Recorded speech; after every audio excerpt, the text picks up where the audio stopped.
শেখের বেটি পালায় না, আমরা পালাই নাই, আমাদের কোনো নেতা পালায় নাই, কিন্তু আপনি পালিয়েছেন। কোথায় পালিয়েছেন? যেখানে আপনাদের আসল ঠিকানা, সেখানেই আপনারা পালিয়েছেন। আমাদেরকে পাকিস্তান পাকিস্তান বলেন, আমরা পাকিস্তানে পালাই নাই। আমাদের শহীদ মীর কাসেম আলী মামলা যখন চলে তখন তিনি আমেরিকায় ছিলেন। তাকে বলা হয়েছে আপনি আসবেন না বাংলাদেশে, বিচারের সম্মুখীন হবেন। উনি বলছেন কেন আমি যাব না, আমি কি অপরাধ করেছি? মৃত্যু হলে আমেরিকাও তো হবে, বাংলাদেশেও হবে। তিনি আমেরিকা থেকে বাংলাদেশে এসেছেন, বিচারের সম্মুখীন হয়েছেন, তাকে ফাঁসি দিয়ে শাহাদত করা হয়েছে। তাহলে কারা এই দেশের জনগণকে ভালোবাসে, কারা এই দেশের জনগণের পক্ষে কাজ করে? যারা পালিয়ে যায় তারা, নাকি যারা মৃত্যুর সম্মুখীন হওয়ার পরও দেশ থেকে বিদেশ থেকে দেশে আসে তারা? আসল তারাই দেশপ্রেমিক, তাদের দ্বারা এই দেশ রক্ষা পেতে পারে, তাদের দ্বারা এই দেশের সীমানা রক্ষা হতে পারে। সংগ্রামী ভাই বন্ধুগণ, আজকে বাংলাদেশের জনগণকে চিন্তা করতে বলবো। আবেগ দিয়ে 54 বছরও কাটিয়ে দিলাম, অনেক স্লোগান দিয়ে জাতিকে বিভক্ত করলাম, কিন্তু জাতির কোনো কল্যাণ করতে পারলাম না। আমাদেরকে সত্যিকার অর্থে আধিপত্যবাদ বিরোধী শক্তি বাংলাদেশের জনগণের পক্ষে সবসময় যারা থাকে, যারা দেশে পালিয়ে যাওয়ার চিন্তা করে না, তাদের দ্বারা এই দেশ নিরাপদ, তাদের দ্বারা এই দেশের গণতন্ত্র নিরাপদ, তাদের দ্বারা এই দেশের জনগণের অধিকার নিরাপদ। তাই আগামী নির্বাচনে সেই চিন্তা আমাদের মাথায় অবশ্যই রাখতে হবে। আজকের এই বিশাল মহাসমুদ্রের সম্মানিত সভাপতি, মঞ্চে উপবিষ্ট বাংলাদেশ জামাত ইসলামীর সংগ্রামী আমির জনাব ডাক্তার শফিকুর রহমান, বাংলাদেশ জামাত ইসলামীর কেন্দ্রীয় এবং স্থানীয় নেতৃবৃন্দ, সমবেত ভাই ও বন্ধুগণ, আসসালামু আলাইকুম রহমতুল্লাহ। অমুসলিম ভাইদের প্রতি থাকলো আমার আন্তরিক মোবারকবাদ। সাংবাদিক বন্ধুগণ, তাদের প্রতি থাকলো আমার আন্তরিক মোবারকবাদ। সংগ্রামী ভাই ও বন্ধুগণ, আমি আপনাদের সাথে মিলিত হতে পারবো এটা কোনো সময় চিন্তায় আসেনি। আমি কারাগারে ফাঁসির কাস্টে ঝোলার জন্য প্রস্তুত ছিলাম। আল্লাহ যে আমাকে ফাঁসির মঞ্চ থেকে জনতার মঞ্চে নিয়ে আসবে এটা আল্লাহ ছাড়া কেউ জানতো না। আজকে আমি ফাঁসির মঞ্চ থেকে লক্ষ জনতার মঞ্চে হাজির হয়েছি। সবই আল্লাহর মেহেরবানি, আল্লাহর রহমত। যে গলায় আমার দড়ি রশ্মি ঝোলানো কথা ছিল সেখানে আমার ফুলের মালা পড়ে, সবই আল্লাহর রহমত। আমার ফাঁসি দেওয়ার জন্য যে সমস্ত সাক্ষী সুবুজ জোগাড় করা হয়েছিল আপনারা শুনেছেন ইতিমধ্যেই, তাদের মাধ্যমে মিথ্যা সাক্ষী দিয়ে আমাকে ফাঁসির কাস্টে ঝোলার চেষ্টা করা হলো। আল্লাহ আমাকে মুক্ত করেছেন। আমার পরিবার থেকে আমি সম্পূর্ণ বিচ্ছিন্ন ছিলাম। আমার স্ত্রীও আমার কারাগার থাকা অবস্থায় ইন্তেকাল করেছেন। আমার ছেলেকেও আমার সাথে গ্রেপ্তার করেছিল। আমি বলছি বাবা, মুক্ত বাবা, তুমি এই দেশে আর থাকিও না, দেশের বাইরে চলে যাও, নাহলে তোমাকে গুম করবে, হত্যা করবে। আমার পরিবারের লোকরা শোকা হতো, তুমি যদি আবার গুম হতে আরও তারা কষ্ট পাবে। এভাবে আমি পরিবার থেকে সম্পূর্ণ বিচ্ছিন্ন। কিন্তু আপনাদের দোয়া, আল্লাহর রহমতে আমি আবার আপনাদের মাঝে আসতে পেরেছি। এই রংপুর জেলা স্কুল মাঠ, এই স্কুল হচ্ছে আমার প্রাণপ্রিয় স্কুল। এই স্কুলেই আমি লেখাপড়া করেছি, এই স্কুল থেকে আমি এসএসসি পাস করেছি। এই মাঠ আমার সব চেনা। আমার রংপুরই কেটেছে আমার কিশোর বয়স, যুবক বয়স, পুরা বয়স এই রংপুর। এই রংপুরেই আমার জন্য, এই রংপুর শহরে আমি বসবাস করেছি। রংপুরের জনগণ, আমার মনে হয় না কেউ বলতে পারবে যে আমি কোনো অপরাধের সাথে জড়িত ছিলাম। আমি কোনো অপরাধের সাথে জড়িত ছিলাম না, কিন্তু আমাকে সে অপরাধী বানানো হয়ে গেল। রংপুরবাসী সাক্ষী, এবং যারা সাক্ষী দিয়েছেন তারাও কিন্তু পরবর্তী সময় বলেছেন যে আমাদেরকে জোর জুলুম করে আমাদেরকে মিথ্যা সাক্ষী দিতে বাধ্য করা হয়েছে। আমার এখন কারোর প্রতি কোনো ক্ষোভ নাই, দুঃখ নাই। আমি চাই আমার অঞ্চল, আমার বাংলাদেশকে আবার মানুষের জন্য বসবাস উপযুক্ত করা, পরিবেশ সৃষ্টি করার জন্য। সংগ্রামী ভাই বন্ধুগণ, আজকে আমার মুক্তির প্রথম সোপান হচ্ছে আবু সাঈদ, যিনি রংপুরের ছাত্র, রোকেয়া বিশ্ববিদ্যালয় বিশ্ববিদ্যালয়ের ছাত্র। যে বুকে তাজা রক্ত ঢেলে দেওয়ার মধ্য দিয়ে যে গণ অভ্যুত্থান শুরু হয়েছিল, যার পরিসমাপ্তি হয়েছিল 5ই আগস্ট 2024 সাল। 2024 সাল 5ই আগস্ট না হলে আপনারা আমার জানাজা পড়তেন বা পড়তে পারতেন কিনা তাও জানি না, কিন্তু আল্লাহ তাআলা সেই 5ই আগস্টের পরিবেশ সৃষ্টি করার কারণে আজকে আমি মুক্ত হয়েছি। তাই আমার মুক্তর জন্যই কিন্তু আবু সাঈদ আমার পক্ষেই কাজ করেছে, তার মৃত্যুই আমাকে মুক্তির পথ দেখিয়ে দিয়েছে। আমি তার হত্যাকারীদের বিচারও সম্মুখীন করা হচ্ছে, কিন্তু তড়িৎ গতিতে বিচার করে তাদের সমুচিত শাস্তি দেওয়ার ব্যবস্থা করা হোক।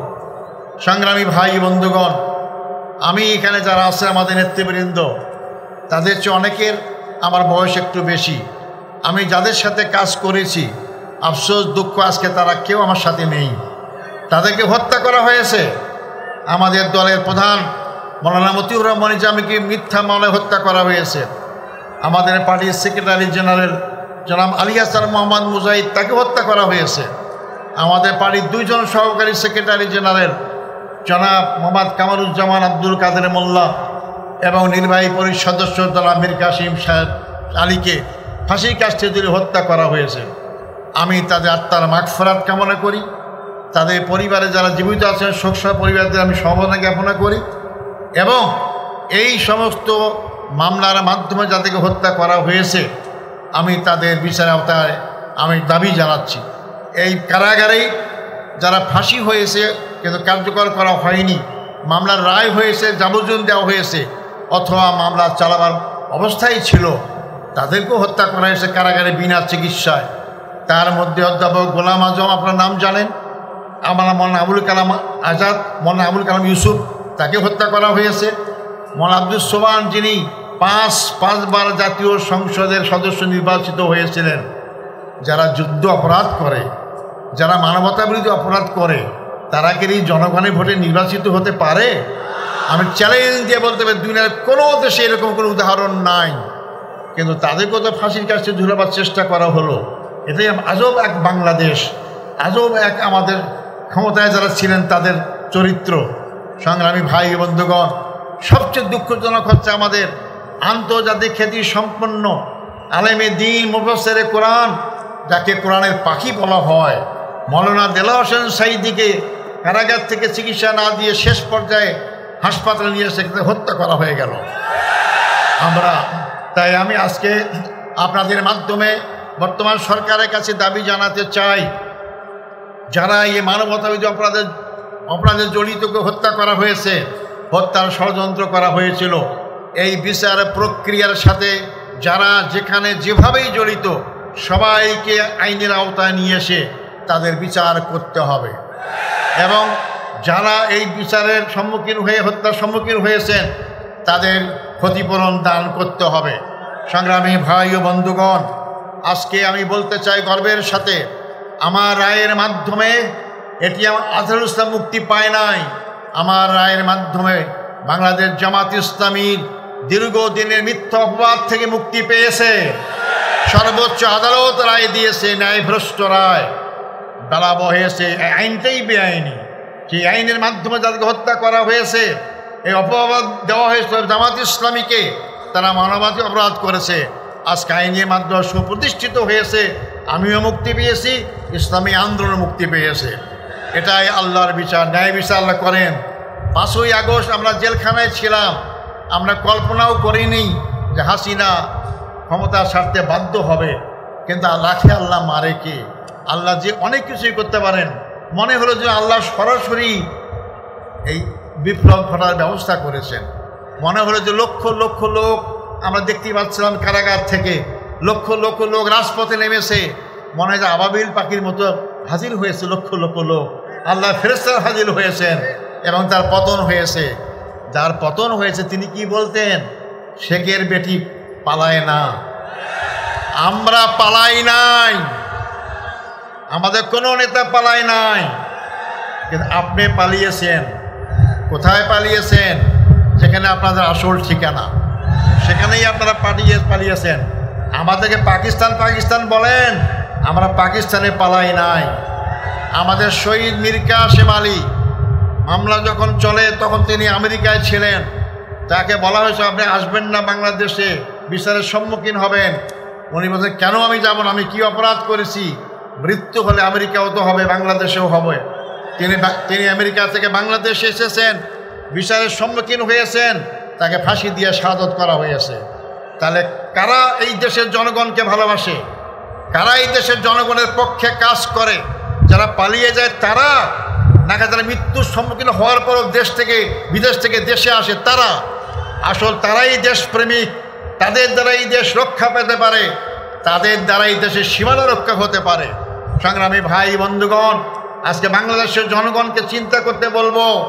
আবেগ দিয়ে 54 বছরও কাটিয়ে দিলাম, অনেক স্লোগান দিয়ে জাতিকে বিভক্ত করলাম, কিন্তু জাতির কোনো কল্যাণ করতে পারলাম না।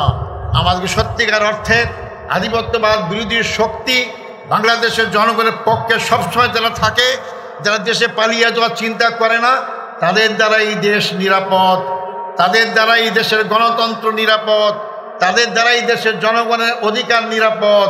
তাই আগামী নির্বাচনে সেই চিন্তা আমাদের মাথায় অবশ্যই রাখতে হবে।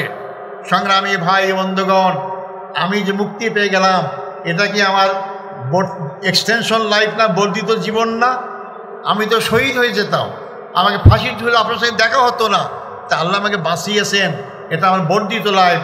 আমি আপনাদের কাছে ঘোষণা করতে চাই, আমি ছাত্র জীবন থেকে ইসলামী আন্দোলন করি, জনগণের জন্য কাজ করি, এরকম পরিসরেই কাজ করেছি। আমি আমার এই বর্ধিত জীবনটা আল্লাহর দিনের জন্য অক্ষয় করতে চাই। আমি আল্লাহর দিনেই যাব। আমি সবাইকে অনুরোধ করব, এই দিন ক্ষণস্থায়ী, দুনিয়া ক্ষণস্থায়ী, যে কোনো মানুষকে মরতে হবে, মরে আমাদের যেতে হবে আল্লাহর কাছে। সে আল্লাহর কাছে আমাদের কাছে অপেক্ষা করছে দুইটা জিনিস, একটা জান্নাত, একটা জাহান্নাম। যদি আমরা জান্নাতে যেতে চাই, দুনিয়ার এই জীবনে আমাদের আল্লাহর দিন কায়েমের চেষ্টায় এগিয়ে আসতে হবে। জামাত ইসলামী সেই কাজটাই করছেন। আসুন আমরা সেই জামাত ইসলামীর সাথে সম্পৃক্ত হয়ে, যারা হয়নি এখনও, আমরা আগামী দিনে বাংলাদেশকে ইসলামের বাংলাদেশ গড়ার জন্য আমরা চেষ্টা করি। সময় আমার কম, আমাদের আমির জামাত মূল বক্তব্য রাখবেন। আমি আমার আবেগ নিয়ে আসছি, আবেগ আপ্লুত। আমি এত লোক আমার দেখার সৌভাগ্য এই রংপুর শহরে হয় নাই। এর আগে তো অনেক প্রোগ্রাম করেছি, তখন তো আমরা অল্প লোক পেতাম, আজকে লক্ষ লক্ষ লোক জমায়েত হয়েছে। আসার পথে রাস্তা দিয়ে আসতে পারতাম না, আল্লাহর কি রহমান মহিমা। আমি তাই আপনাদের কাছে আমার বক্তব্য শেষ করার আগে আমি আপনাদের আমার অভিব্যক্তি ব্যক্ত করতে চাই। আমি শুনেছি জেলখানায় আমার মুক্তির জন্য আপনারা অনেকে রোজা রেখেছেন, আমার মুক্তির জন্য অনেকে নামাজ পড়েছেন, নফল নামাজ পড়েছেন, অনেকে উমরাও করেছেন, অনেকে আপনার আন্দোলন করেছেন। আমি সবাইকে আমার অন্তঃস্থল থেকে আপনাদেরকে মোবারকবাদ, অভিনন্দন জানাচ্ছি। আপনারা আমার এই অভিনন্দন গ্রহণ করবেন। আপনাদের দোয়ায়, আপনাদের এই যে আগ্রহ, আল্লাহ আমাকে কবুল করেছেন। আপনাদের চোখের ফানে আল্লাহ কবুল করেছেন, আমাকে আল্লাহ কবুল করেছেন। কিন্তু আপনারা আমাকে দোয়া করবেন, আমি বাকি জীবন যেন আপনাদের পক্ষে, দেশের পক্ষে, আমার এলাকার পক্ষে জীবন ভরে কাজ করতে পারি, সে তৌফিক দান করেন। সংগ্রামী ভাই বন্ধুগণ, আবু সাইদ কেন জীবন দিয়েছে? আবু সাইদ কি তার নিজের কোনো সম্পত্তি উদ্ধার করার জন্য জীবন দিয়েছে? তার ব্যক্তিগত স্বার্থে কোনো জীবন দিয়েছে? না, সে দেশের স্বার্থেই জীবন দিয়েছে। সে যেমন বৈষম্য মুক্ত একটা বাংলাদেশ চেয়েছিল, কিন্তু বাংলাদেশ মুক্ত হয়েছে। কোথা থেকে মুক্ত হয়েছে? 15.5 বছরে আমাদের ভোটের কোনো অধিকার ছিল না, 15.5 বছরে গণতন্ত্র ছিল না, 15.5 বছরে আমাদের বাক স্বাধীনতা ছিল না, 15.5 বছরে আমাদের সীমানা অরক্ষিত ছিল। এই 15.5 বছরে আমাদের রাজনৈতিক ও সাংস্কৃতিক কোনো স্বাধীনতা ছিল না। আধিপত্যবাদী শক্তির রাজনৈতিক থাবা এবং সাংস্কৃতিক আগ্রাসন আমাদের মূল ইমানি শক্তিকে দুর্বল করে দিয়েছে, আমাদের যুব শক্তির চরিত্রকে ধ্বংস করা হয়েছে। আজকে সেখান থেকে আমাদের দেশকে আবার নতুন করে গড়তে হবে। এই নতুন বাংলাদেশ গড়ার ক্ষেত্রে দলীয় স্বার্থের ঊর্ধ্বে ওঠে সকল ভেদাভেদ ভুলে গিয়ে জাতীয় ঐক্য গড়ে আবু সাঈদের স্বপ্নকে বাস্তবায়ন করতে হবে। আবু সাঈদের স্বপ্ন ছিল একটা আধিপত্যবাদ মুক্ত বাংলাদেশ, আবু সাঈদের স্বপ্ন ছিল বৈষম্যহীন বাংলাদেশ, আবু সাঈদের স্বপ্ন ছিল যার ভোট নিজের পছন্দের এই বাক্সে ভোট দিতে পারবে এরকম একটি বাংলাদেশ। আবু সাঈদের স্বপ্ন ছিল গণতন্ত্র বাংলাদেশ প্রতিষ্ঠা হোক সেই বাংলাদেশ। আর এই বৈষম্য বাংলাদেশ গড়তে হলেই আপনারা আগের বক্তা শুনেছেন এই বাংলাদেশের 54 বছরে অনেক আইন, অনেক কিছু পরীক্ষা হয়েছে, কোনো আইন দিয়ে বাংলাদেশের জনগণের মুক্তি নিশ্চিত হয় নাই। তাই নতুন বাংলাদেশ গড়তে হলে নতুনভাবে এগিয়ে যেতে হবে। আর তা হচ্ছে আল্লাহর আইন এবং সৎ লোকের শাসন। আল্লাহর আইন সৎ লোকের শাসনের মাধ্যমেই বাংলাদেশ সার্বিকভাবে মুক্তি পাইতে পারে। আসুন আমরা সেই আগামী দিন আল্লাহর আইন সৎ লোকের শাসনের আন্দোলনের সবাইকে আমরা এগিয়ে আসার আহ্বান জানাই এবং সেই বাংলাদেশ গড়ার জন্য আমরা সবাই সামনে দিকে এগিয়ে যাই। সংগ্রামী ভাই বন্ধুগণ, আপনারা কষ্ট করে এই মহাসমুদ্রে উপস্থিত হয়েছেন, এই জন্য আমি আমার পক্ষ থেকে অন্তঃস্থল থেকে আপনাদেরকে মোবারকবাদ জানাই। আমি আবারও আপনাদের কাছে দোয়া চাই, আল্লাহ যেন আমাকে সুস্থ রাখেন, ভালো রাখেন এবং যাতে করে আল্লাহ দিনের পথে বাকি জীবনটা আমি ব্যয় করতে পারি, সেই দোয়া কামনা করে এবং আবারও আপনাদের সামনে হাজির হওয়ার আশা ব্যক্ত করে আমার বক্তব্য এখানে শেষ করছি। আসসালামু আলাইকুম রহমতুল্লাহ ওয়া বারাকাতুহু।